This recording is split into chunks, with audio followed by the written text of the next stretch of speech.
has been 17 years since we did a TaSTA. 17 long years out in the cold. And Spud got COVID for the 19th time. COVID-19. He won COVID. He finally got there. He got there. He got to the last level and won it. I even actually did a test this time. Yeah. I shoved the thing so far up my nose it fucking hurt my eyes. Yeah.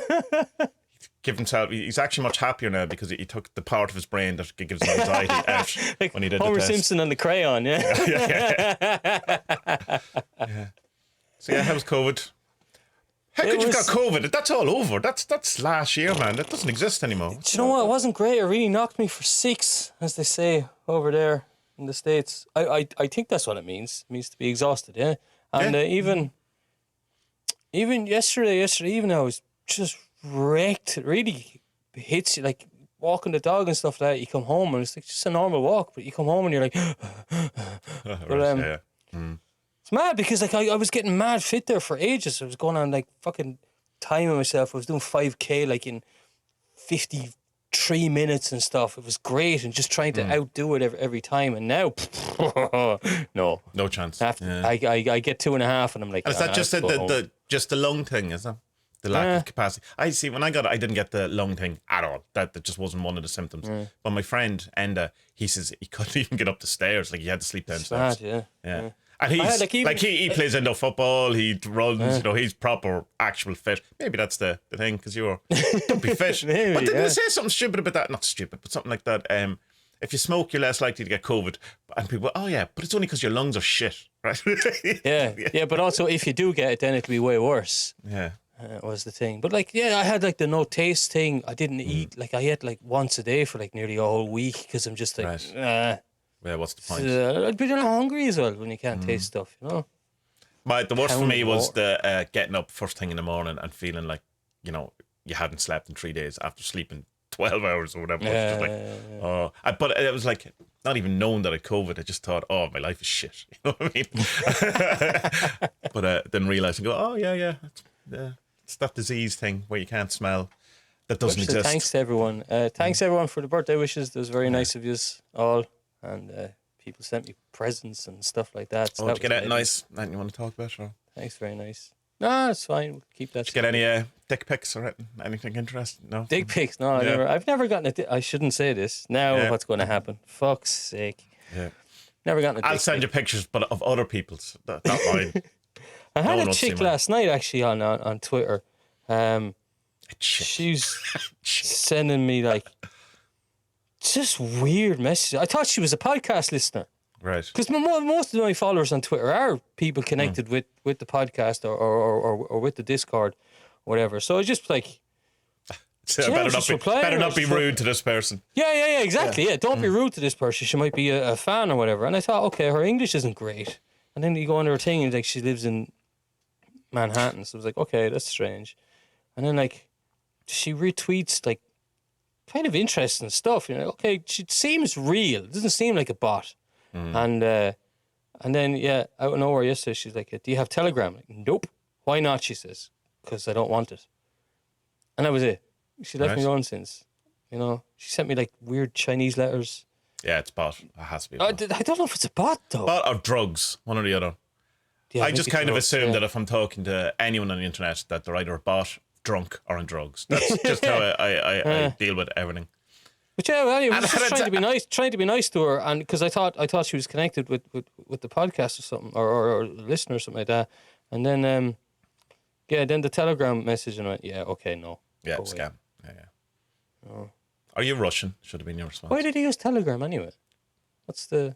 It's because it's the one that's most prevalent in Russia. That's the big WhatsApp equivalent. I actually looked up a bit about them. It's they came under a lot of pressure, Telegram, because they were somehow connected with the whole Putin regime and all that. Well, they're a Russian company, aren't they? Or am I wrong in that? I thought that it was. Yeah, your man is Russian. Yeah. But there's seemingly something now that like through pressure from outside the rest of the world, he's dropped. A lot of media companies in Russia don't have channels anymore. So it's like, okay, he's not part of the establishment then anymore. You know? I don't know. don't know either. The only time I just presumed I they were, downloaded like. it once for initially when Randonauts came out. That was all done on Telegram. It was the only way you could do it. It was through so that's the only time I've ever had it.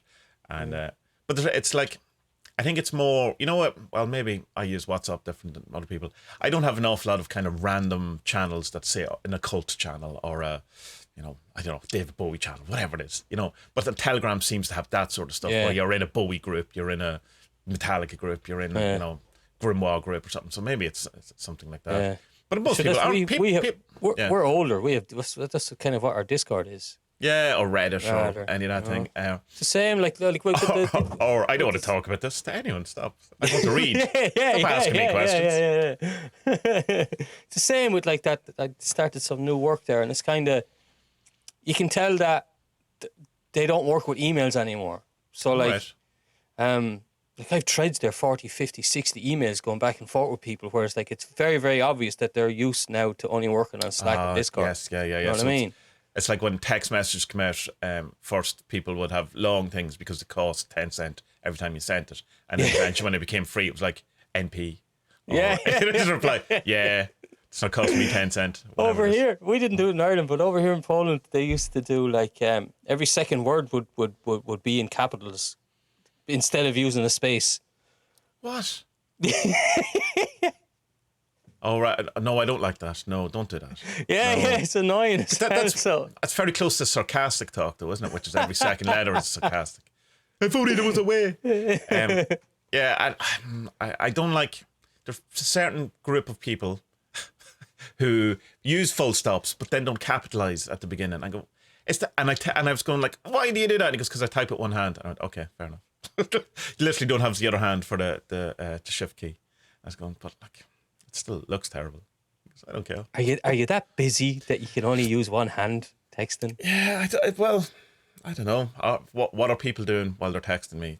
Can you text one-handed on a smartphone? They're too fucking big. I assume it's on a keyboard. So because you can just go double tap to get your or whatever it is. Phones are too big now, aren't they? I know. They're too fucking wide. Look at the state of that. It's too wide. You can't get your finger the whole way across. Where's mine? As you can see, my son has made me into a brony. That's lovely, huh? Yeah. Full. I can. So that's whatever that is.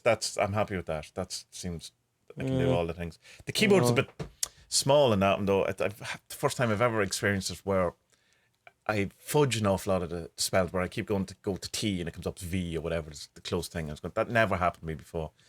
So it's not that I'm old. It's that the phone is the problem. You're old. Yeah. Vanessa got an iPhone, the wee mini one or whatever, and I don't like it. It's too small. It's like, I don't know, something wrong with my eyesight or something that I can't see these things. But it's just, I don't know. I'm happy with the semi. I'm happy with my semi. That's what semi. Yeah. Yeah, but I mean, so there's no, like, I also have the Kindle tablet thing. So, I mean, if I want to watch something big, I can watch it in that, but I don't know. Yeah, that's the thing. I don't watch much on my phone. I think the screen is too small, but like most people do.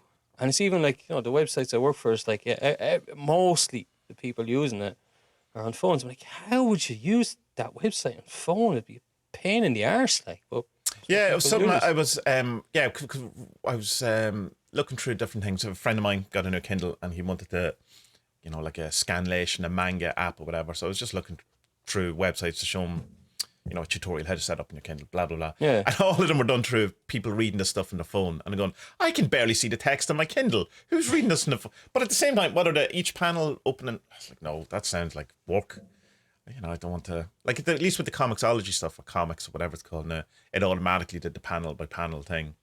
But if you're doing like a Scanlation thing, you have to do that manually and go, no, just open it bigger. Oh, here is Grant Morrison's book any good? I know you got it.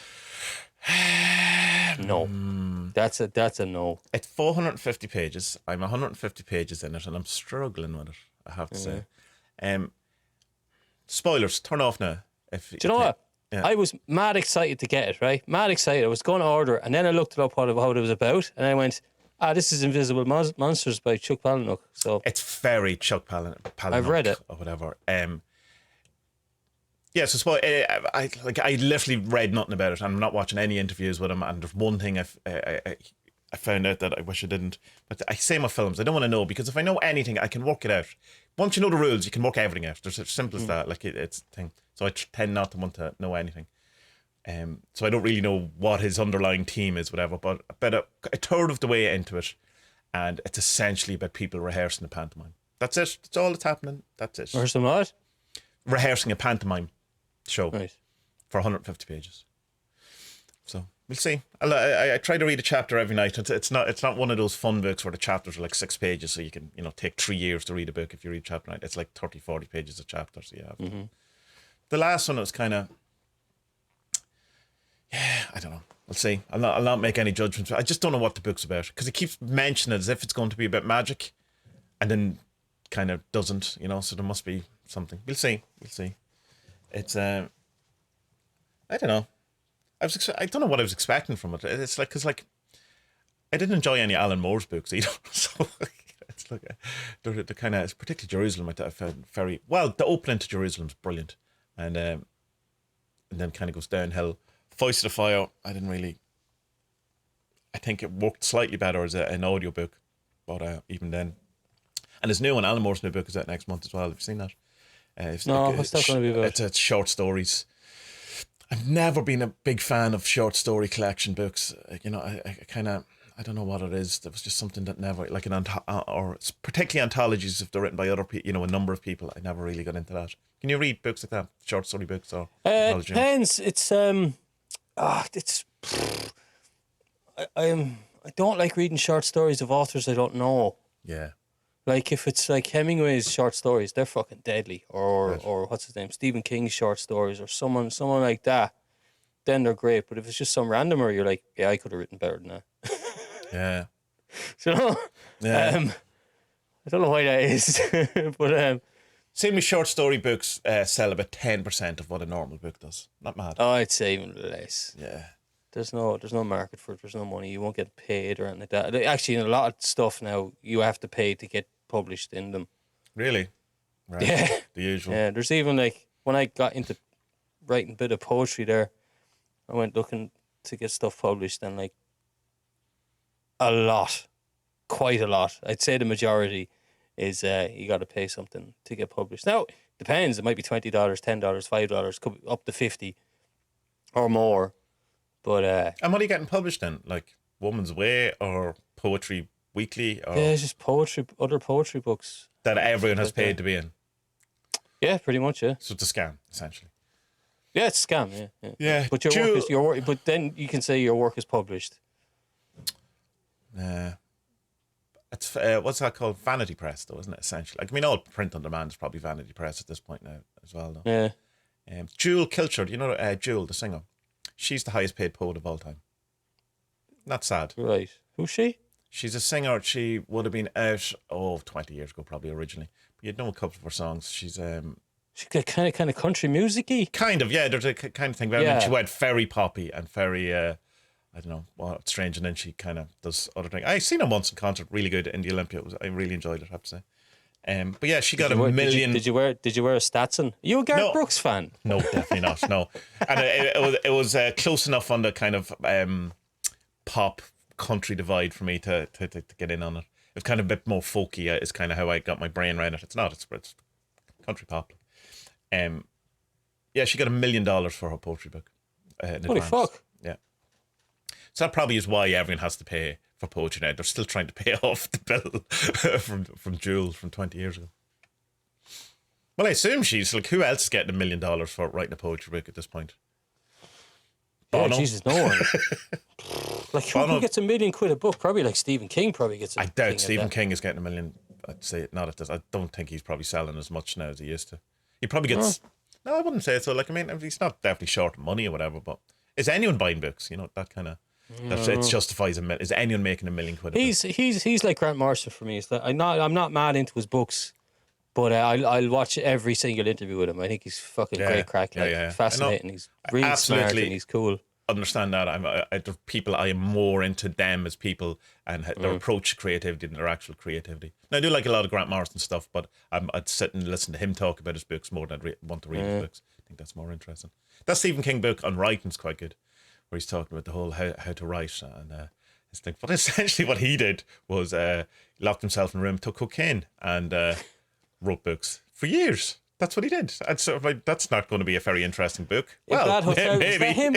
Was that who was it? Was it him? He used to go and book himself into hotels in the middle of nowhere, so he'd have nothing to do. Was that him? Could be. It sounds Take like one a load of his drugs. books. I think that was him. So, or maybe someone else, some other big American writer used to do it. Just find a place that was just a shithole, nothing to do, no distractions. Book into a motel and just pound it. Have you read any Tim Powers books by any chance? No. He's really good. He's that kind of magic realism stuff going on. Which magic realism is like not fantasy, so it's not Harry Potter, or it's not magic in the kind of Lord of the Rings. It's like magic in the real world, if you want. Like it's supernatural is a form of magic realism. Constantine is a magic realism as well. Right. Okay. He's really good, and he's the closest I've come in fiction to actual magic, where there's a great scene in I've probably said this before, but indulge me, in Last Call, which is a book about a card game like a poker game that involves tarot cards and kind of I'll not say anymore, but that's really good. But incidentally, he was at a conference and they decided they're going to play this game, and he left because no way, no chance, no way am I getting involved in any of that. So he's also really? Yeah, he said no, yeah. But there's a great scene in Last Call where they're going around and they're looking for someone, but they're going to follow synchronicities essentially round, and it's just kind of how it's done. And it sounds kind of, if I said, and the road sign or whatever, he does it really well. Right. But the whole, whereas like there's still kind of thing like ghosts and spirits, which and people can interact with them in a way that we don't really interact with them. Mm-hmm. But the feel of it is really, that's really, it kind of puts that sounds cool. Yeah, I reckon I'd like that. Because So Harry Potter's awful. They're just terrible books. Like, yeah, but they're not. Yeah, it's fantasy books, and they're kids' books. At the end of the day, they're kids' books. But yeah, he's Fault Lines is his trilogy of Last Call, Earthquake Weather's the third one. What Expiration Date's the second one. And Tim what? Tim Powers, very interesting. He wrote essentially the book that Pirates of the Caribbean stole everything from, which is On Stranger Tides. So much so that the fourth Pirates of the Caribbean ended up having to buy the rights of the book in order to, in some way, appease. And that's a great book. That's really, really good. The audiobook is brilliant. The guy who narrates it does a great pirate accent. It's almost piratey, Irishy. It's really, really good. So that's worth your time. There's a good one. The third one at the minute, of the Fault Lines, I finally got around to it because they're 20-hour audiobooks, so whatever that is, they're like 600, 700 pages. They're not, they take a while to get through. But I want to read more fiction because I don't. I've neglected it, and I kind of feel that, it's something. So I decided that I'm only going to listen to fiction or read fiction for the next one, rather than. Yeah, good, because I mean, I love fiction. Like for me, it's like art. There's oftentimes there's more truth in art. Yeah, I believe so. Yeah, and it's just something that I've definitely neglected because I feel like it's I should be reading a real book. That's fuck off, Tommy's brain. That's a stupid idea. Yeah. You're adding books to your wish list there, yeah. No, I'm looking at the one that I'm reading at the minute. It must be called. I'm trying to think what it's called. Is it this one? Parable of the Sower. It's fairly new. Earthseed, Parable of the Talents. I think this is it. Yeah. Earthseed, is that what's your one? Le Guin? Is that her? No, or what's her books? Let me see. Ursula Le Guin. Is that her? No. No, Octavia E. Butler. It's about this is it. So it's set in the kind of, so I think it's set in 2024 or something, but like, there's been massive ecological catastrophes, and it's kind of like it's a documentary, is it? No, it's a documentary, yeah. And it's about this girl who's like has these mystical kind of she doesn't have mystical experiences, but she writes down her kind of mystical thoughts in this little diary while like the world is falling around her. So like they live in this gated community, and outside of it they're kind of like these zombie people, but they're not zombies, they're just dirt poor because the ecology has gone to shit. and it's all about her trying to just survive in this mad world. But she also has these lofty ideals of like, God is. She's trying to figure out what God is really, and like she just comes to the conclusion God is change. That's all he is. Everything changes all the time. It's malleable, and sometimes he's a fucker, but you just have to kind of go with it. It's good. It's quite if anyone knows the Magia teachings, there's quite similar kind of language in the stuff that she writes in her diary and the Magia sort of teachings. Right. Okay. Seeds, butterflies. God, stuff like that. No, it's really cool. It is. It's really, really good. I'm not selling it at all, but it's just the end of the world. Actually, it's good. Yeah. No, tell me no more, because if you tell me no more, I won't read it. But if you shut up now, I'll possibly read it. Okay. No, it's good. It's good. Shut up. That was very rude. I didn't mean it that way. If you cease to have words coming out of your mouth just for a moment, and So what's that called? Parable of the Sower. Parable of the Sower. Sower. Sower. Sower. Sower. All right. Sower. Parable of the Sower. Is that better if I do it in a British accent? Octavia E. Butler. And has she written anything else? Or he, Octavius? No idea. I don't. Never heard of her. This came up as one of the best. Every now and again, I'll just put in best science fiction 2020 or 2022 or whatever. And have you read The Three Body Problem? She's dead. Oh, she's a long time dead, actually. All right, so it's just so happens that it's 2024, but written in the 60s. I had no idea. I thought it was only came out like last year or something. You noticed that no one had mobile phones, but sure, they're all poor. Yeah. Why does no one have phones? What's going on? Yeah. Why should not mention Facebook? What? Have you read The Three Body Problem? That's the best science fiction that's been written since Arthur C. Clarke died. It's really, really good.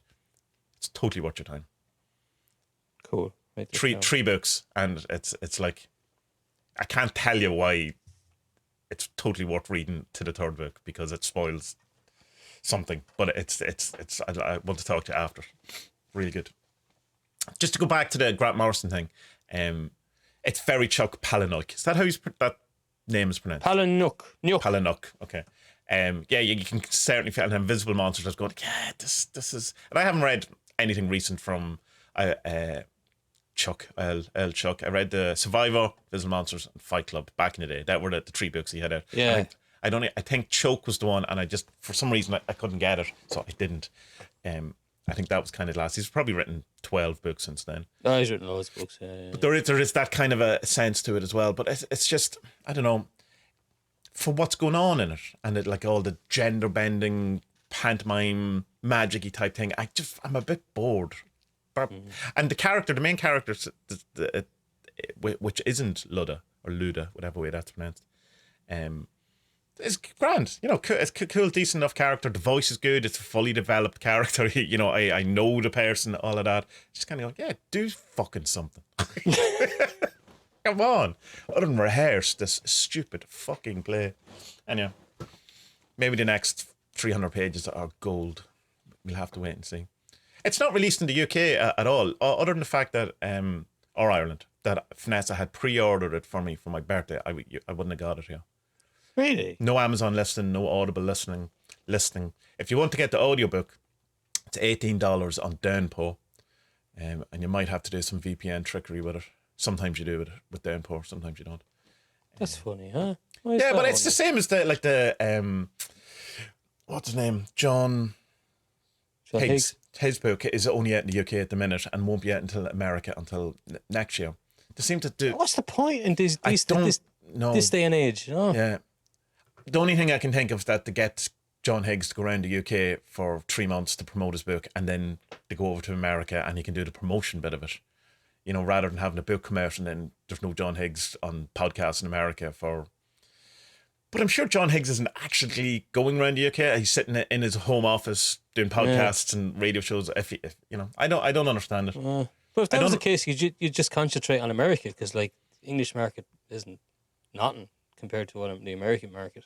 Yeah, I don't get it. But there's obviously a reason, because it happens. Like the Alan Moore book, if you look at it, has 2 different covers, one for the UK and one for America. You see things like Rupert Sheldrake's books have different titles, so it could be a rights issue. It could be a rights issue too, that there's, 2 different publishers or something. I don't know. I'll not pretend I do. I just find it. I'm glad that I got the John Higgs book, even though I haven't read it yet. That I have the option rather than having to wait, knowing it's out there for 3 months, and you can't read it. So, which would have been the case with the Grant Morrison book, that had it not been pre-ordered, and it came from America too. In the end, it's a funny thing that like both of us have kind of take. It's like not, but by not reading spirituality or magic books or mystical books, it's kind of like, I need to take a break from it. But a lot of people are, it seems. Yeah. There's something. What's that all about? I don't know. I can't put my finger on it either. It just seems that like so many people are just like, I haven't read that in ages, or I'm not. I'm taking a break from it. Okay, well, what's all happening? Well, it could be a thing. Funny coincidence, like. Yeah, I do. I have noticed it, but I've also noticed that at other times I've seen it when I've been, reading 600 books or whatever, and everyone's going, I don't care anymore. So it could be just there is a kind of an echo on where you are as well. But it does seem to be something going on. I think I've worked out what happened. David Bowie died in January, released a new album 2016, then died, and then the world went fucking weird. Convinced the world has changed since David Bowie died. You think? Trump's president, all of that madness happened all after that. Remember that year where that was 2016, wasn't it, where everyone died? Remember? Yeah, loads of celebrities died, yeah. I'm going out of here before the madness. I've had my bit. Let's leave. The reason I'm saying that is because there's a number of subreddits which I enjoy. I don't believe any of it, but I enjoy. But they're all convinced that the world has changed and something is different in the last 5 or 6 years. And there's part of me that kind of feels that too, So there is a kind of a recognition. I think it's Facebook is what changed, and the non-separation between the internet, and I think that's what actually is because you could look and go, the American election of 2016 or whatever, 2015, 2016, that was never, so in your face as it was. That that's the first time I really noticed it had ramped up. But that's Facebook. That's because I was on Facebook. It didn't happen on MySpace, back in the day. But I think that's what I think changed. But it has dramatically changed the flavor or the zeitgeist or the whatever it is of the world. That or David Bowie dying. Yeah, no, I'd have to put it down to Facebook as well. It's so insidious and just terrible. I'm leaving a job soon, and I'm really looking forward to closing my Facebook account. Oh, I'll tell you that one. I'll have to keep the other one, but that's going to be a nice feeling. Yeah, switching to the page that I did on Facebook is great. I see nothing on Facebook, and you get a different suite. You can't. It's like the Meta business suite that wants you to use. But look, it's the same with all of these ones, because it's like, when Facebook started, it's the early adopters and the cool kids that have first, and it's all nice, and people are throwing Hillary Clinton at each other and sheep and poking people, and it's fun, it's nice, it's whatever. And what is this? Oh, we can put a picture up. Oh, yeah. And then your Auntie Nora joins, and you're like, for fuck's sake. And then your parents join, and you have to be friends with them, and it's like, and then my ma has this thing, she comment, she can't see any of my posts, but she sees all my mates' posts, and they'd put up photos of their kids' birthdays and all that, and she comments on them. I'm like, Ma, what are you doing? You don't know these people. I don't even comment on my mates' kids' birthdays. I like my mate. I don't care about their kids. No, I get that. Be normal. Happy thing. You haven't seen them in 5 years. Well, why? That's why I took down my birthday on Facebook, because you just get people who you don't talk to.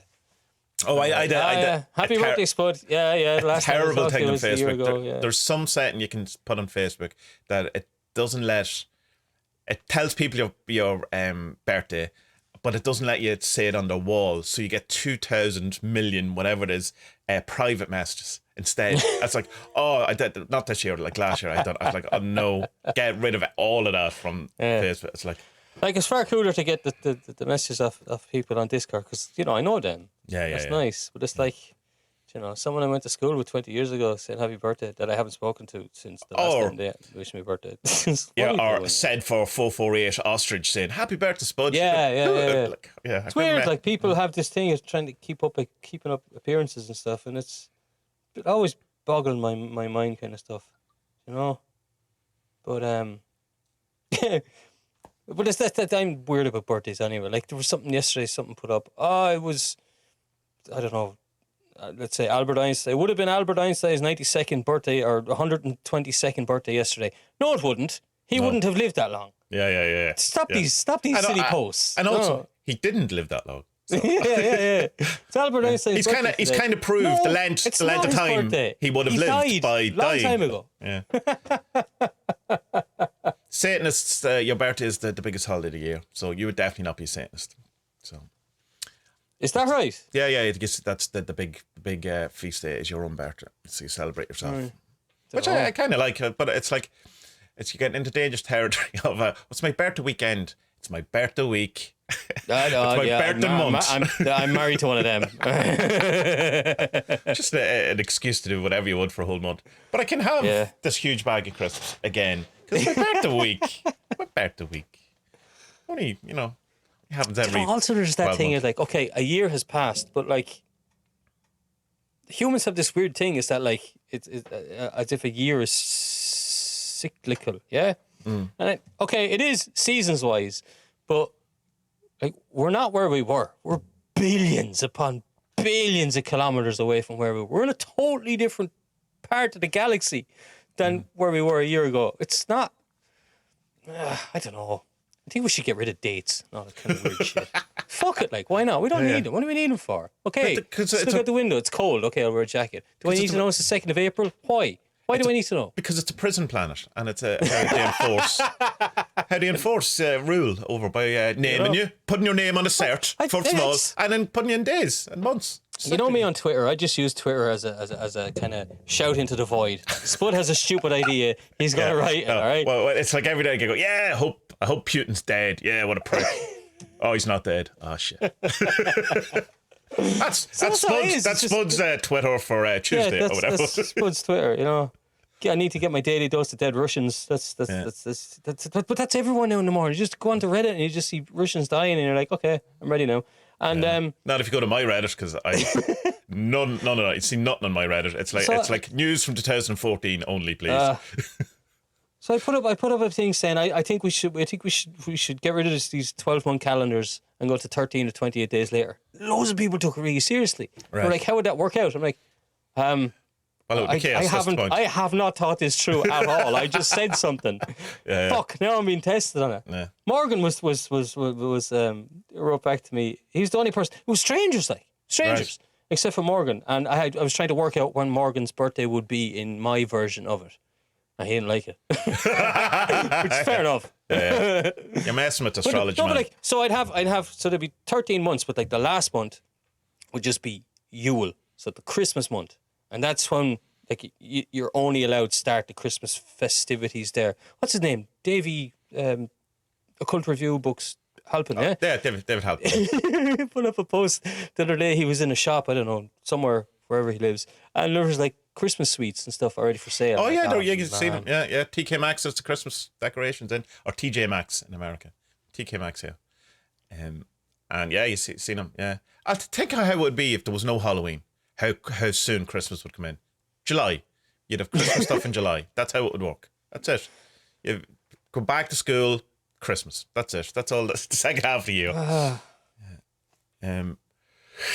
But such is life. Yeah, anyway, the month would be Yule, and you started on the 1st, and you have 28 days of just festivities and fun, and then at the end of it then you'll probably have to you have kill a New Year's virgin. Day. Yeah, you kill people, sacrifice to the gods.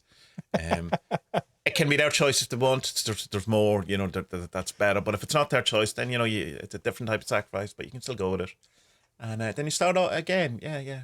The god dies. Paganism. Is that what you're looking for? All right. Yeah, we tried that. There was an institution that took all of that away. And kept us in this prison planet with days and weeks, a name on a cert, all that stuff. Do you know, sometimes I often think, shit, maybe the whole demiurge thing is right. Fuck. Like, that's shit. Yeah, it is shit. It's right. But I don't think it is right. But it's very possible it could be right. Yeah. Depending on the day, I can, or in the day, I can go. It's like, just because I don't like it doesn't mean it's not true. And it answers an awful lot of questions. It has to be said. It really does. Yeah. It's satisfying on so many levels other than, oh, it's shit. This is shit. I don't like it. Irish stuff. Let's do it. Yeah. So I rather than actual Irish words, I thought I'd Google, interesting Irish things, because it's like we're going to just get to the thing where we'll just be pointing out monitor on Monaghan. I just get given random words, so you can just Google. So I just thought let's do something a little more interesting. So these are some words. How would I describe it? 15 of the most beautiful Irish words. Oh, ever. Here we go. Yeah, not all of them are beautiful, so I might skip a few. So Aisling, which is mostly called a name now. I don't know if that travels much outside Ireland. It's in England. It's a British one as well. You see it in Aisling, but I think that's more the Irish population that emigrated. And this word, now popular as a woman's first name, is derived from a poetic genre that emerged in the 17th century. Oh, that's lovely. In the poem, Ireland appears to the poet in a vision in the form of a woman. She proceeds to talk about the current state of the nation. For God's sake, the state of the nation. And it was an Aisling. Aisling. That's where Aisling comes from. And it means a vision, a dream, or an apparition. That's quite nice. An old name for Ireland is Inishfall. And it means Island of Destiny. Island of Destiny. That's cool. Yeah. Of course, Bill Clinton used it in a speech in Dublin in 1995 when he was over. He came to my hometown, and there was a party. I got backstage and got free beer, so good for me. And it's totally. If I was, did you read her emails? But her emails. I ended up getting Brian Kennedy's manager through me out in the end. That was funny. Very strange day. He called me the C word and threw me out. Fascinating day in the history of Ireland and Tommy. Did you push away his advances, Mr. Kennedy? No, I mean, so stupid. You didn't. You didn't push away his advances then. He was really nice. Brian was really nice. Yeah. It was so funny. People kept asking him for his autograph for their mothers. But I was there. I was actually videoing a samba band. That's how I ended up being backstage. Whatever. There was a friend of mine who did samba for the whole thing, and I started filming Brian Kennedy. Back in the day when that was weird, when there wasn't 60,000 people. Thing, but that's what the argument was over. He was really, he's bootlegging. Something. Brian Kennedy on a shitty VHS camera. No one's ever gonna. That when you watch, it's gonna have weird colours. And it's gonna jump up and down. It'd be silly, but anyway, yeah.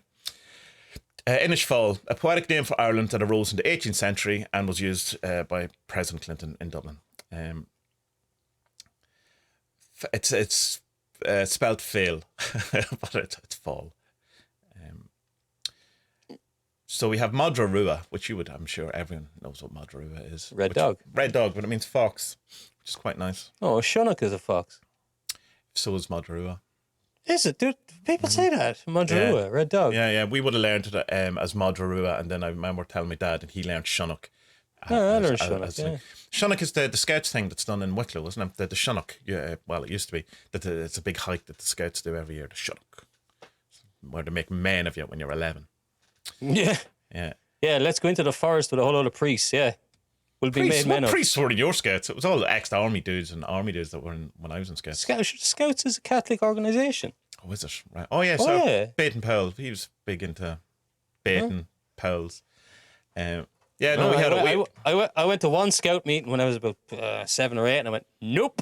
Right. No, I was. No. I was in the Sea Scouts. It was pretty good, and it was army dudes that were running it rather than priests. Right. I like this one, and I'll just kind of skip through it. It's McCree, which is my heart. Okay, McCree. But what it actually means is my beloved. My dearest one, whatever. So which is lovely. So McCree, my heart. It's like you're wearing your heart on the outside. All of that kind of stuff. Oh, Musha McCree. Probably heard that one. Spell check will try to change it to chloride. Be careful. Ulta means drunk. So much more poetic than Langard, Stocious, Blotto, or Adult. I don't know if it is, to be honest. Polluted. I quite like Langard and Stocious. Although Stocious is like... I like Butchered. Hammered. That's the one I would use. He's hammered. Does that travel? Would you have had hammered? Hammered, yeah. Let me see. Saoirse. Freedom. It's the Saoirse Ronan, yeah.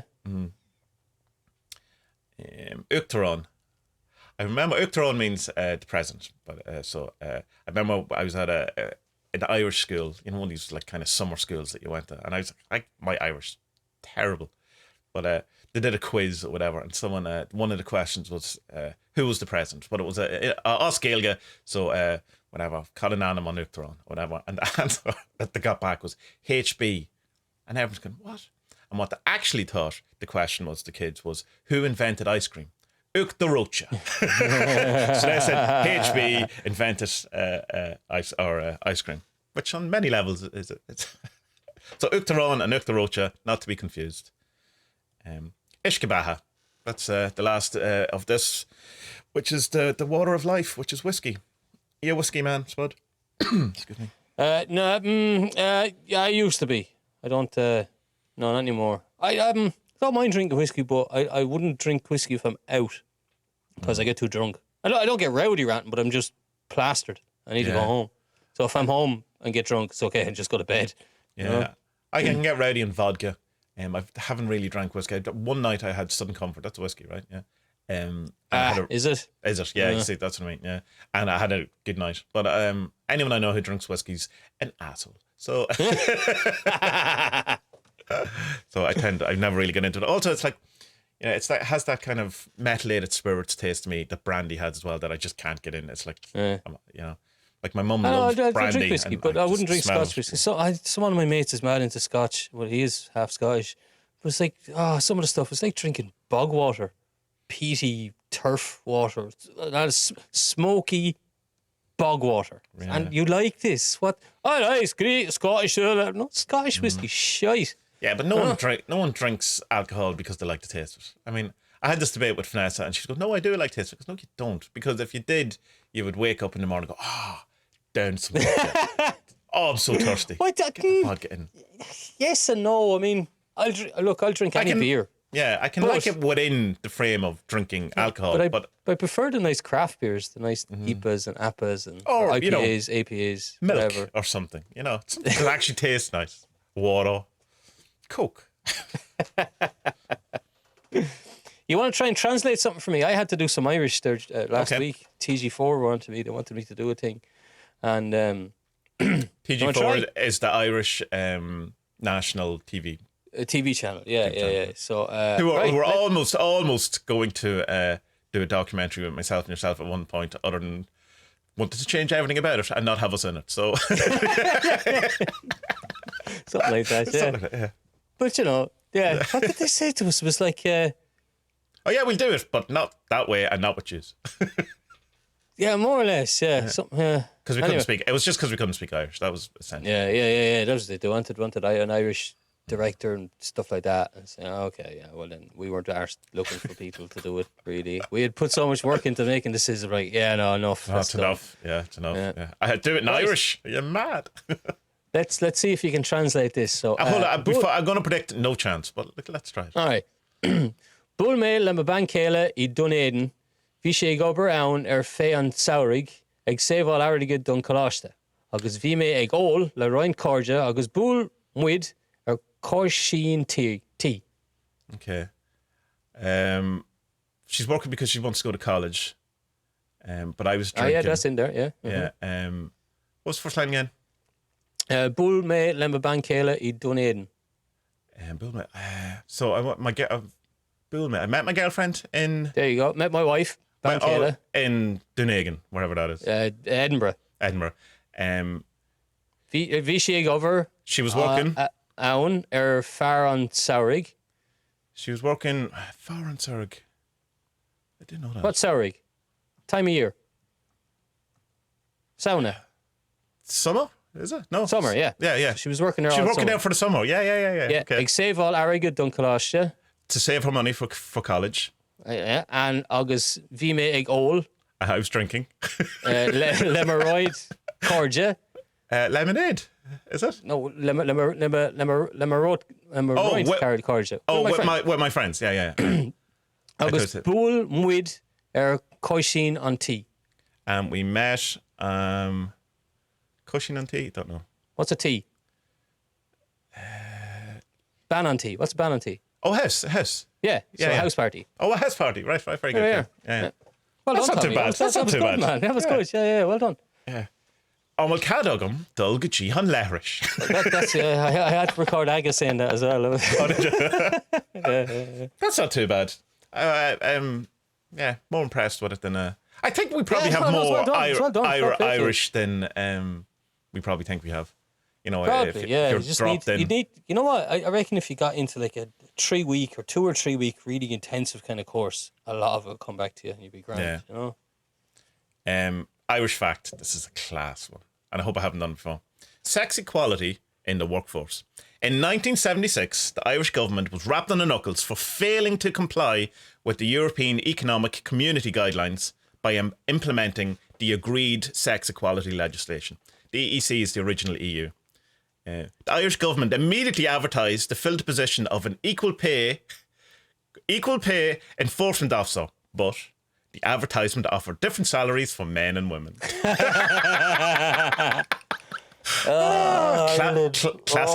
Classic Ireland. Oh my God.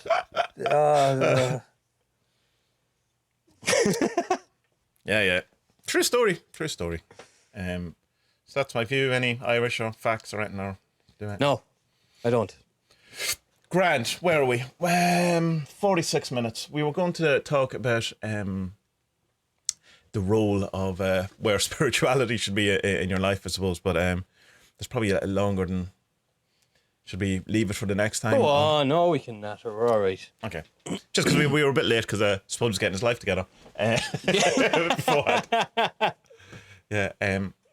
So it's just kind of the question that's kind of over the last while. It's kind of without, indulging in my misery of things that's going on with me, whatever. It's just kind of going, where is the proper place that you should kind of situate all of this that we talk about on the podcast? How much of your life should it be, and how much should the focus be on it? Like even down to simple things like, why is all my books I'm reading spiritual books? That can't be good, and I think there is kind of a separation where I'm talking about a normal person's life as opposed to someone who's a teacher or someone who's doing this as a vocation, as a thing. It's like, how important is yoga in your life? Well, it's more important to be a yoga teacher than it is to someone who's just doing yoga. Becomes part of their life. But I did find for me that I'd taken too much of a center stage in many ways, and that certainly isn't good. And it's kind of in one way, it's just the thing that I was thinking about it recently. It's almost like what's happening is that you're concentrating too much on this to the neglect of actually living your life. It's in a way giving out to your child because you're trying to concentrate on reading an article about how to be a good parent. Yeah. So it's like exactly that. Yeah. So and it's that kind of, and it's easy. It's an easy trap to get into, whatever. But it's particularly what I found. What was happening with me is, I was becoming, I wasn't doing anything, and this. It was like it became all about the stuff, the spirituality, the meditation, all that. But it wasn't really then. It was almost, in a sense, a way to avoid life. Although not very much in the kind of classic way of doing that, but it was like kind of going, yeah, but what are you doing? It's kind of defining yourself in a one-dimensional kind of way. And the way some people kind of do it with like their job, or to do it with their, say, well, that's, I'm a business person. That's who they are. That's their entire personality. Or their sexuality, where it's like someone who only talks about having sex with women all the time. And that's it. That's their entire personality, or whatever it is. Or your entire personality is your religion, which is like, there's still, that's not as many in Ireland, but it's still, you still see it, and you certainly see it in America at the minute, or let's say Iran, or one of these places that it's erupting at the minute over, just kind of defining yourself in a one-dimensional thing. But it's kind of, I don't know where the balancing line is, or where, and I don't think there is one. I mean, it's come back to, we talked about Gnosticism or whatever. It's like, ask me on the day, I think it kind of moves with where you should be. And sometimes you have to, give into a more meditative practice than not, go on your retreat for 2 weeks of silence or whatever. Not that I've ever done that. I'd never come back if I did. Just go into the forest for 30 years, come back with antlers and the secrets. But one of the other things that's kind of, and well, maybe before I get into that, but well, you definitely seem to have a better balance in it than I would. I remember you saying to me, Tommy, you know, when we don't talk about this in the podcast, I don't really think about any of this at all. Meditate, that's it. Read a book, that's it. Yeah. You think that's because you had a more kind of firmly established other habits, and then you get into this, whereas this is something I've had for a long while, that it kind of, became part of my identity in a sense.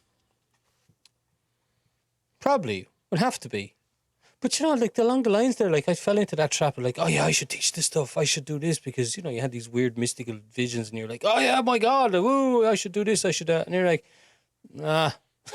I mean, I could do it, but I don't. There's other things I'm more suited at or whatever. No, I don't know. It's like I don't know. I can't really explain it. Like there were times where like you're reading 3 or 4 books at the one time, all about spirituality and mysticism or magic or whatever, and it's like, okay, this is getting a bit too much. But it's like, okay, no, I want this knowledge. Whereas now I'm at a thing where I'm like, I can kind of take it or leave it if a book comes on my radar, because I can say, yeah, well, that's just saying the same as that, or that's just saying the same as that, or that's just saying the same as that. I'm more kind of into the, what do they call it in Magia, the golden thread of everything, rather than stuff, the perennialism of stuff, even though that's become a dirty word, which is fucked up for me. You know what I mean? But like, dog whistle. It's a dog whistle, man. You're dog whistling though.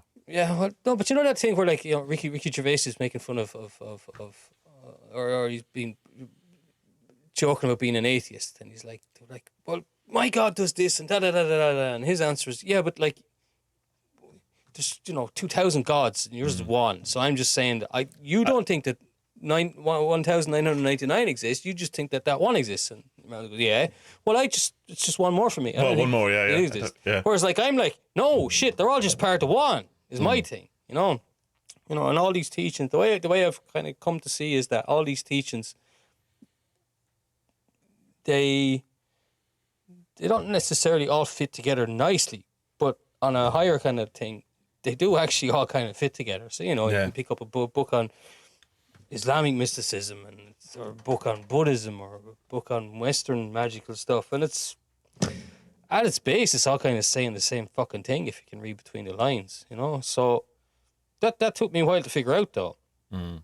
But when I did figure it out, then I was like, oh, okay, I can let this kind of be a bit freer now, because I don't need to just concentrate on needing to know all of the Telema stuff, or I need to know all the Hindu stuff, or I need to know all the Buddhist stuff. No, you don't really, because they're all pointing at the same thing anyway.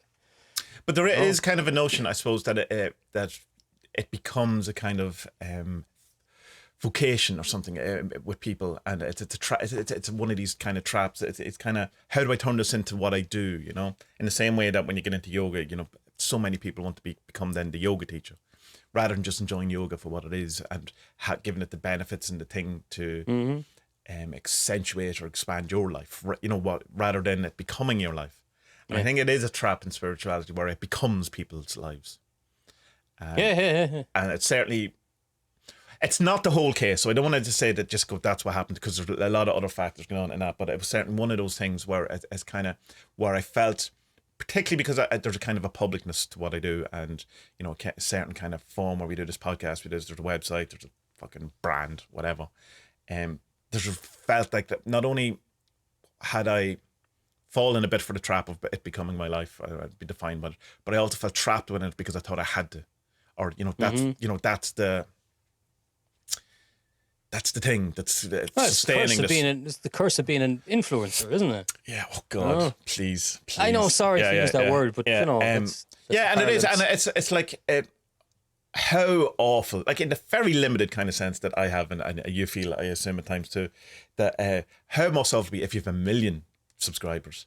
And you play like you're a gamer and you hate Call of Duty. You're pigeonholed. Oh, whatever. But like you're the Call of Duty guy. What's that dude's name?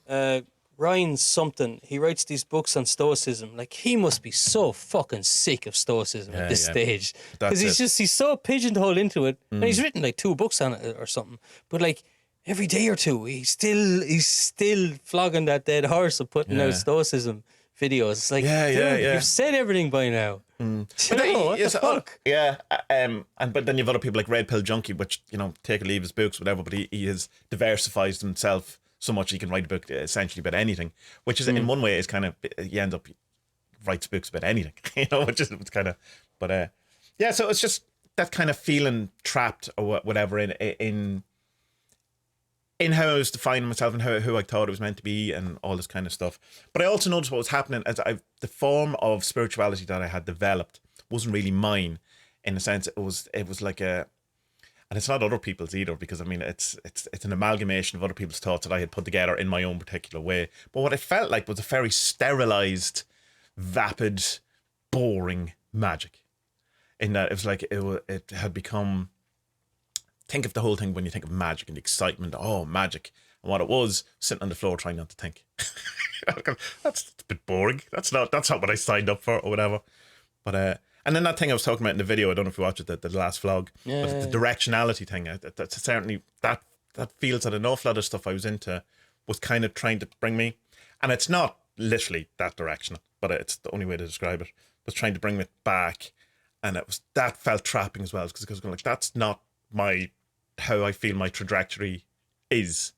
And it kind of, I don't know, it's very hard to describe this stuff because you sound like a lunatic, or you sound... No, I get you, because there's so many things, and they're kind of pulling you in all these different directions, and you just end up, you know, being like this tiny bit of butter that's scraped too much across thin slice of bread. And you can Lord of the Rings, and you're like, I'm exhausted doing all these fucking things. What am I doing? I'm supposed to be aiming at awakening or aiming at fucking being one with himself upstairs, and I'm just wrecked by overthinking everything. I need to step away. Yeah, but that even that you were saying you're aiming at awakening and stuff like that, I was going, well, of course that's what I was and all that, and I go, that's actually not what I'm interested in, and that was kind of an eye opener for me. I was kind of go, no, that's kind of like if you want to write music and say write songs, that's like the music theory. It's not the fucking song, you know. And it's kind of it's like that. I became obsessed with the music theory and stopped playing music. Yeah. You know, that kind of thing. And it's like, and also the thing with the kind of obsession or whatever, if that's the right word, I'm sure it is, or the will to awakening and all that. Awakening is fucking useless to you. Absolutely. Like, it's not going to do anything for you. Yeah. And like, so the amount of energy to be put into that to something that's not going to help you in any level, that's not true. But it's true enough that it's true. But it is true, because you know, if you have some sort of awakening, then you realize, fuck, oh, now I have to become a good person as well. Fuck, I should have been doing that all the time. You know, that's that's the thing. Like, awakening, people have this idea that you're going to be something different when you're awake, and anyone I know who's awake aren't different. You know, they still have, and it doesn't help any of your problems. It doesn't help Spud in any way. It helps some part of Spud that's probably not Spud, but or maybe whatever way you want to look at it. Again, ask me on different days and I'll have a different answer to that. But it's like, to the things that I'm trying to fix, if you want, why I feel sad all the time, doesn't help me at all. Even then, it's like in some ways can hinder you, apart from, or make things worse, apart from realizing that you can't be shitty in the way you used to be shitty, and or having an excuse for it or whatever. Things like when you kind of step past a thing that you know, like say the stream entry or becoming invincible, whatever, so you can't go back. So it kind of takes away an awful lot of your ways of dealing with things, or your coping mechanisms. And I'll give a very too large thing. I don't know, the word's not coming to me, but like that, it was always kind of a sense of me that no matter if things got really, really bad, that I could just fucking bail out of here. Done. You know, leave the world, whatever way, you know. And it's like, when you have the awakening, that's not on the table anymore.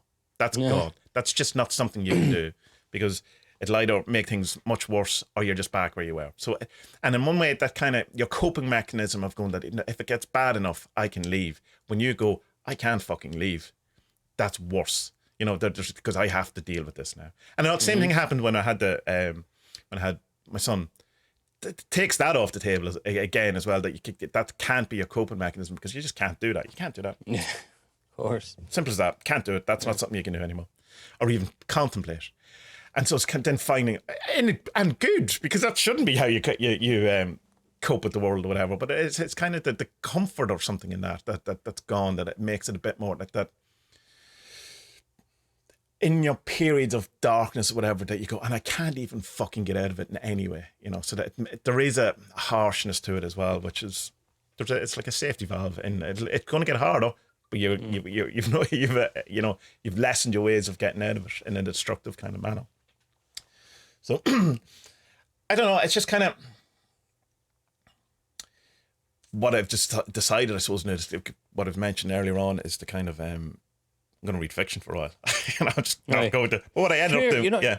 Do you know what I figured out now? What it is for me? It's that I was lucky enough to kind of have the kind of notion early on that, like, I'll put it the other way. When people read spirituality books, they kind of they can take them far too seriously is the wrong word. They can give it too much weight. Okay. And they can buy into it, right? But, like, it's good to remember that, like, just close the book and have a look. There's a name, like someone wrote that. All this stuff is just opinion. That's all it is. There's no facts here. There's none. Yeah. So remember that. Yeah, even in work that's purporting to be channeled by the divine, take that obviously with a grain of salt, because it's still going, even if if that's a true thing that's happened, it's still going through the lens of someone else, and it's still going through the filters of someone else. There was a huge orb right there beside me. I was like, what the fuck is he looking at? He's like, oh, big orange thing, whatever that was. But as well, to counter that is that, like, in everything that I do here, spirituality wise, now I'm talking about, my opinion is the most important. Okay. That's something you have to learn yourself, because it's your personal experience. Yeah, yeah. But occult experiments in the home don't compare for stuff. Yeah. Like, but how do you know that you're not just playing a role, say, like, that kind of. Why? Well, because if you're doing, in my experience, if you're doing your meditation practices properly, you'll eventually get to see through that anyway. Yeah. You might see it now, but in 6 months, in a month, whatever it is, then you'll see something, But just like, say, how do you counter that, or not counter, how do you put that with, say, the Magia thing of that you are not the best person to know what's good for you? How do I know I'm not the best person? No, well, that's one of the things that my Magia would say, that you are not, that you have to let, like, particularly with, say, inviting a shadow and all that you're not. You're not the person to decide what's the thing you work on. You have to, you're not in the best position. Do you agree with that? Not agree. Maybe you just don't agree with it, like. Because I don't know what you're. I don't know. I would agree with that. I would agree with that. I'm an idiot. I don't know what's best for me. You know what I mean? So there's often times where you're just like, oh, geez, the last 2 weeks, my fucking life's been mayhem with stuff that's going on, and there's been like times where I'm just kind of going, it's too much for me. Can you look after this for a while? Because it's doing my head in, and then you're like. And then you're just kind of going, why am I letting this wreck my head? Because, it's important because I need X, Y, Z, da, da, da, da. And then you go, do I need it? Yeah, actually, no, I do need that. But do I need that? No, I don't need that. Do I need this headache? No, I don't fucking need this headache. So that's gone. Go away, Yeah. And then you just surrender that off or pass it on to beloved, whatever it is, whatever you believe in. And then just come back and kind of calm down about it again. Am I making sense? Yeah, no, you're making sense. The reason why I'm kind of pushing is because that's the thing I do kind of struggle with in that balance between those two things, which is, your word is law, but also you mightn't be the best person to know what's good for you. Because I definitely can fall into the thing of not allowing shit to happen because thinking that that's what has to happen or that's the best thing for me, and kind of, as I've talked about before, reacting to life rather than gripping it. I don't think gripping life. Yeah. And it's like there's a part of one of the problems I have is that thing of creation potentiality, chaos, that thing, I'm not engaging because I've the feeling that this other thing should be looking after that, and that my life, so I'm just living my life, allowing it to happen, reacting to life or whatever, rather than actually engaging in it. So that's a problem. Yeah, I see it. Yeah. There's a subtle difference, but I see, and so I see. it's in that thing between my word is law and I'm not the best person, and so it's whatever that. And I think I've too much the other way, where I'm just kind of going, if it's for me, it'll happen. Yeah, but you could still go for it now. It's just like, so it's like, why would I do a sigil for something? Because if I do it and it's not something that's for me, then I'm fucking things up. And if I don't do it, and it's for me, it would happen anyway. And I don't think that's right. I just don't think it's right. I don't think that's right either. Like, you have to, you only miss the shots you don't take. Yeah. So like, if you're not going to win the lotto if you don't play the lotto. Yeah, and it's also the thing of that, you have to decide who you are rather than letting the world or the spirits or whatever tell you who you are. And I'm letting, because I still, while I've still done the divine, I'm still, handing truth over externally, still doing it in that only to spirit rather than people. And it's like kind of, yeah. But I think Tommy, then sometimes the best way to look at situations then would be to say, right, you're in a situation, what would the best Tommy do now? And go with that, and that you're not going to go far wrong then, like. Yeah, but with the motto thing I have, I know what you're saying. I'm not discounting that. I do, with the best version of yourself, which is what the master is in the 47th, anyway. It's that thing of whatever it takes to stay alive. Do the thing. Rather than what your duty, rather than what you think you should be doing, rather than it's doing the thing that is the right next move for you. Yeah. Exactly. It's a chess game. Make the next best move. Yeah. Rather than trying to allow. It's like, let me see if I can explain it better. So it's almost as if my life is so given over to spirit, to divine, whatever it is, whatever. And so whatever happens is the will of divine. It's for my benefit. Ultimately, even if it's shit. And so it's that thing I've talked about, the surrendering thing, which let's not spend 6 weeks on that. But it's I'm not in that situation. It kind of negates Tommy as a person, because it's not. But I also know it's true because of how creation happens. Like, the things arrive and you just have to get out of the way of it as well. That's how a song comes. A song comes and you have to kind of find it, remember it rather than create it. There's all of these kind of things, but it just feels like I'm not deciding what I want, because what I want is irrelevant. It doesn't matter what I want, because how would I know what I want? And so that I don't even try to get what I want, because I think it's the wrong thing, because if it was the right thing, it would have happened. And that's no way to live. No, it's a valid conclusion to come to, given the type of things that it's talked about and described in the Western magical tradition. I could see how someone could get to it, all right. But you still have to, if someone puts a Mars or a Snickers in front of you, you still have to decide which one you want. And look, I know I think differently than you. I'm more black and white than you are. You're an artist. You see all the colours. I don't see as many. You know what I mean? Hey, I live with one as well. No, she thinks the same in a very similar way as what you would. Stuff like this. I'm much more black and white, and I can say no or yes. But there's often times where I'm just like, the last couple of weeks was awful on my head. But just to kind of have the wherewithal to say, okay, just let this go, and it's not that it'll sort itself out. It's that I can't sort this now. Yeah. And by breaking my head and fucking getting frustrated over it, that will not help. No. So right, let's stop this for half an hour, come back to it, go for a walk the dog, fucking wash the kids, whatever it is to do. Like engage in actual life. Living in your fucking head. Yeah. That's a problem with just all spirituality too much. Yeah. It leads to everyone living too much inside their own head and just becoming fucking narcissists. And second guessing, and there's a trap in it. There's a huge trap. There's a real massive trap in it. And also thinking that you have to think. That's a big one for me. Thinking that I have to think the way other people think, and it's like, no, I don't, because it's like It's like you saying that's the way, you know, you said we think differently. But I think I'm wrong and I should think more like you. But don't do that. You know, Jesus, don't do that. But it was like it's a form of that thing that when you know, whatever you think of the typology stuff when we were doing the INFJ stuff and all that. Yeah. And all that came in and it's going like there was an allowance in that to go, oh right, it's not that I have to work on this. It's just who I am. That was a huge relief to me. But it's a form of that I'm not allowing myself to be who I am.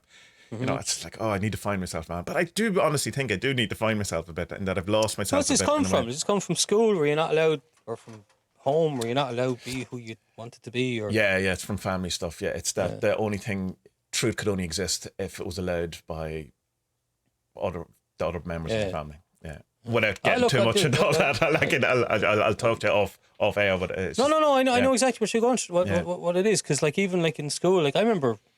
Like my parents didn't let me do art in secondary school. After the first year in secondary school, I fucking loved art, loved doing it. I could have been good, but no, I had to stop after my first year. After I was 14, I haven't done art since I was 14. You know, and I loved it. Wow. There's other stuff as well. Like I was made to do just other subjects after like the junior cert and stuff like that I didn't want to do. You know? Because this is the one that gets you a job. I don't want to be an accountant. Oh, there's good money in it. What? Yeah. Fuck is money? I don't give a fuck about money. So, I want to be in a rock band, man. No chance. You know, but stuff like that. No, not just parents and stuff like that. But it's just kind of, I don't know. Well, similar enough. I think when you grow up in rural Ireland, it's all about everyone. Teenagers are like this anyway. Everyone kind of has to be the same. You know, we all want to have the short haircut. We all wear the same uniform. We all want to be good at football.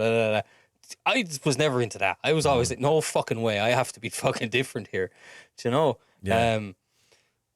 But what was the point I was saying? No, the point was like, yeah, I know exactly what this means because you're just not allowed. Look, it ended up with me just having to fucking leave home. I was out 2 days from being 18. I was like, I'm out here. Look. Yeah, it's bad. I had to go. A week before I was 18 when I moved out there. Yeah. That's our lives are so similar. It's mad, isn't it? Yeah, it is mad. Yeah, very, very similar. Yeah.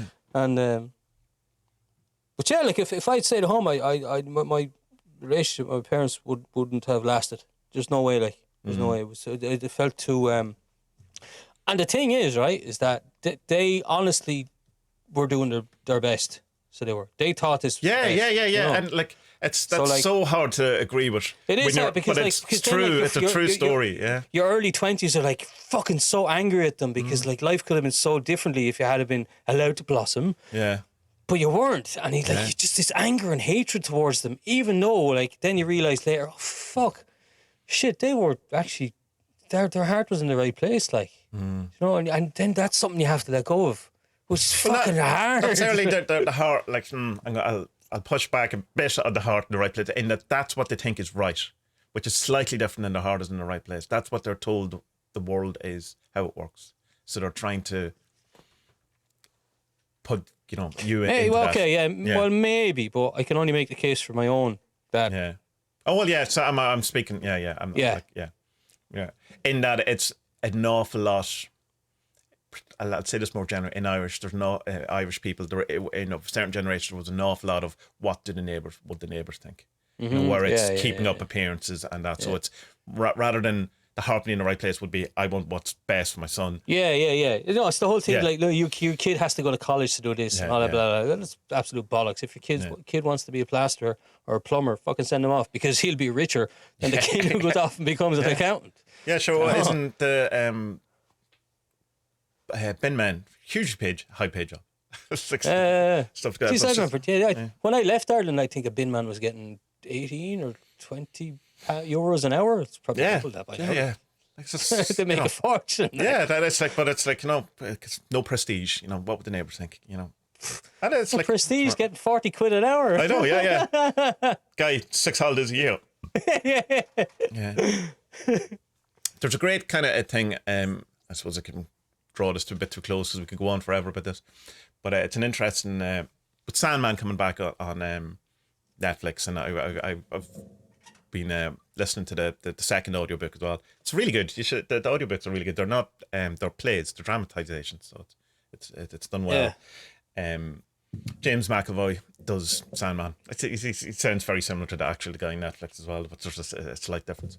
But it's just I was thinking about Neil Gaiman and stuff like that, and his speech that he gives, when everyone is invited to give some sort of speech to college people leaving. Right, So it's his one, and he's talking about the whole idea, and he brings up the mountain. Have you seen it? Do you know the one I'm on about? Yeah. I remember this one. Yeah. So it's for people who haven't seen it. It's talking about that how to orientate yourself in your life is you're walking towards a mountain, and you have to see if the decisions you're making are bringing you closer to your mountain or away from your mountain. And in some cases, decisions that look like you're going away from your mountain, like say you want to be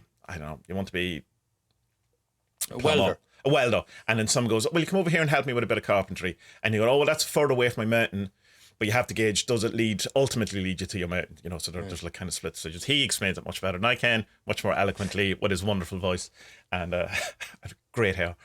But it was like, that kind of sticks to me or whatever. And it's interesting then that the whole symbology of the mountain, of course, is in Magia, and Magia take it from, it's not just from Magia. And I was kind of going, right, so I found a mountain and goes, shit, it's the wrong mountain. It's someone else's mountain, and that's where I kind of feel I was at someone else's mountain, and I go, right, okay. But when did you realise this? Though this is recently, or it's probably really been festering since Duncan Barford's podcast about magic and art, and just going, I don't think the way other people are, and I didn't realise that. That what I think magic isn't what other people think it is, and that's kind of Then I went through a period of going, am I wrong? And I go, no. And then kind of that made me feel trapped because I felt I kind of had to fit in with other people's views. And this is all me. Duncan wasn't making me do this at all. And then, say fit in with your views. Or is there a particular TaSTA view that we're meant to have? And, it's kind of going that like the awakening thing. It's like, yeah, and I kind of, it feels like in a sense that the misstep or something, that was where my trajectory was, in not in a full way because I think it's important, but in that was it became more my focus than actually being Tommy Kelly, the artist, the musician, the whatever it was, that, and it's like, I was aiming at the wrong mountain. That's what it feels like. Yeah. Well, good. Well, you know it now. Yeah, just have to sort it all out. It's because even today I was kind of there's something that was coming up, and because we're doing the Days of the Saint, which the way I kind of do is I essentially come down and talk to them for 10 minutes about what's annoying me, which is how I talk to all of these people that are probably sick of me, and it was just kind of what would it take for me to feel it's not validated, isn't the right word, to feel authentic, to feel real in who I am.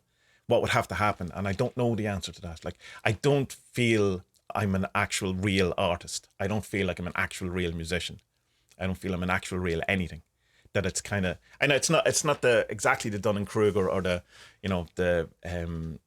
what's that thing where imposter syndrome. It's not quite that, but it is. It's but obviously I have that because everyone does. It's like there's nothing I could do that would make me more a musician than what I'm doing. I write songs, I record songs, I do all the things. I do all the things that a musician does. Why do I not allow myself to actually feel like one? That I feel like I'm bluffing. I'm going to get caught out. There is a bit of imposter, but it's more than that. There's a guilt and a shame to it that I have to unpack a bit more. That pervades everything I do. Yeah. How much do you charge for this therapy anyway, Spud? What is it? Catholics, man. They really screw us over on that fucking rainy island, don't they? But it's way, like even weighed down by guilt, all of us. Yeah, you know? and there's loads of stuff I could talk about it, but it involves people that it's not for me to tell the stories. Yeah. So I'll talk possibly off air. Not today, because I'm sure I bored you to death with my innards. But, so yeah, where's the balance? I'm not really sure. There's so much going on in that. Like I think meditate every day. I think just do that. I don't know if there I don't know if there is a balance, because you see, I'm probably on the other side. I probably don't do enough of it, even though I meditate every Yeah. day with the thing I'm involved in now, and that's great. It gives me the discipline to do it. But like for me, it's that like, fuck, I have to. I don't want my head. I love reading, but I can't have my head stuck with a book all the time. Yeah. Because you know I want to. Even though I do read every night, like with you know, I get reads her book, I'm reading my book. We sit in silence usually, just reading our books, and it's happy out. Yeah. But also as well, it's that like, there's life going on. Like just fucking interact and try and be part of what's going on. And like, you know, I'm an awful fucker for being too in me phone or whatever, but trying to just catch yourself. It's like, no, fucking put down the phone. Jesus Christ, doesn't matter. I can't kill Putin. I wish I could. Yeah, I think if you're all you're reading is spiritual books, then that's probably not good. If all you're watching is spiritual documentaries, that's probably not healthy or good. You know, it's at that level. Because you put up something about it, and it was, I don't know, some book on Twitter you were reading it, and I was going like, Jesus, I forgot you can read fiction books. That's a thing you can do. Wow. Yeah. I think balance. Just try and keep an eye on yourself. General use, not you, Tommy, because you know, like, well, okay, the weather's getting shit now. Winter's not that far away, but like, you know, autumn's kind of nice for walks. So just go for a fucking walk every now and again. You know, on your own. Clear your head. It's great. Hug a fucking tree when no one's looking. I do that all the time. Oh, when they're looking. Who cares? Who cares what other people think? Me. Let's go collect the young fella. Let's go. See you in 2 weeks. Bye.